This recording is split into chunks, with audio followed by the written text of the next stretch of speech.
जुहार आमर YouTube channel की आपण मानक बहुत बहुत स्वागत।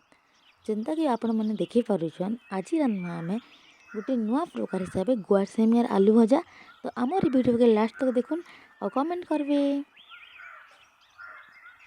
आगो दीदी का तू नान भुगो गुआर सेमी तुम छी छी भन ने लागे जे गो आज अलग प्रकार रांधमी दिना भल लागबा आमर तुन के लास्ट के देखबार कमेंट करबो। Tata bye bye. तो आमे नहीं न पाए रु अधिका गुआर सेमी आउ आलू दुईटा आलू आपण मैंने स्किप भी करि पारबे बाकी आलू टिके पकाले मिठास टिके आसी आमर गुआर सेमी भजा भल लागसी।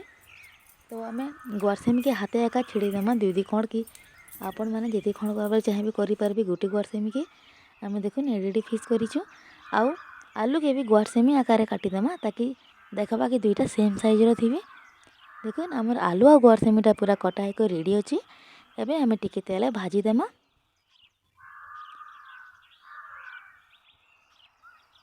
माटिर कढ़ईटा कहबा गले नॉनस्टिक बाड़ीटा कम तेल रे भी आराम से भाजी हो जाएसी।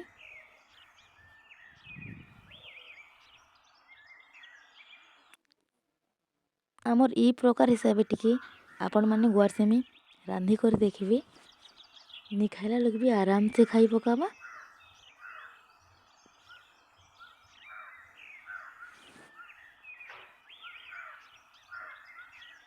नून टिके आउ हल्दी टिके देकरी आम भल भावे 15 कि 10 मिनिट तक भाजी देमा एंता ढापी ढापी।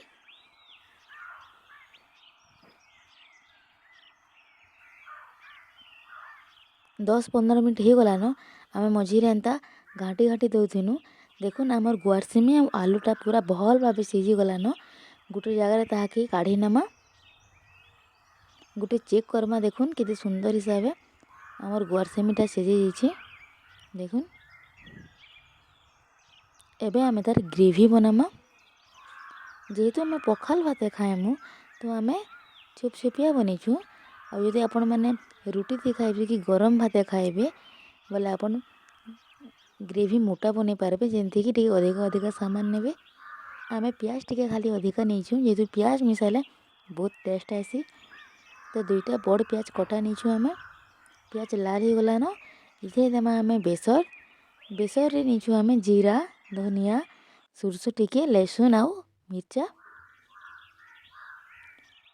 आपण मैंने जदि ग्रेवी आउ मोटा करबे चाहेबे बेसर टिके अधिका नहीं पारबे आउ टमाटो पेस्ट भी टिके अधिका नहीं पारबे। देखुन आम टिके कम टमाटो पेस्ट नहीं एबे देदेमा आम हल्दी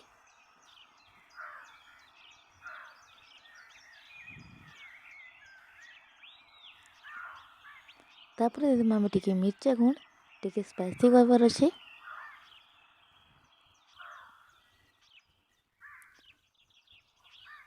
एबे टिके देदेमा पानी आउ भल भावे आम मसला के सिझबा के देमा।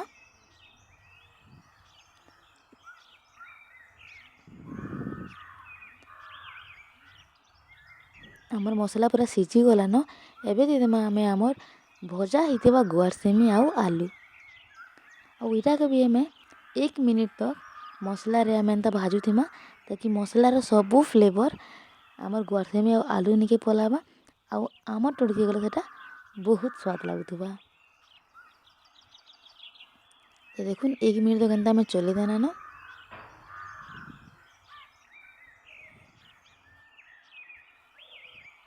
आउ तार फ्लेवर रहबार लगे आम टिके ढापी देमा।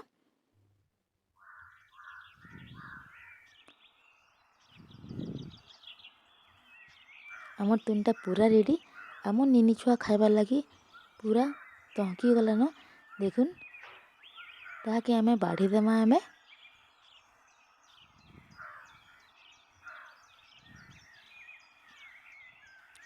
आमर चैनल के लाइक करबे सॉरी आमर चैनल के सब्सक्राइब करबे वीडियो के लाइक करबे और ये रेसिपीटा पसंद लगला कि नहीं लगी जे भी कमेंट करबे।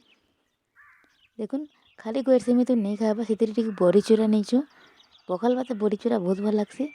आउ आमर ये रेसिपी केनता लगला निश्चय कमेंट करबे।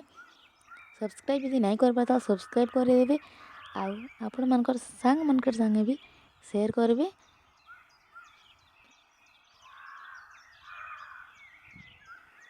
बाय टाटा।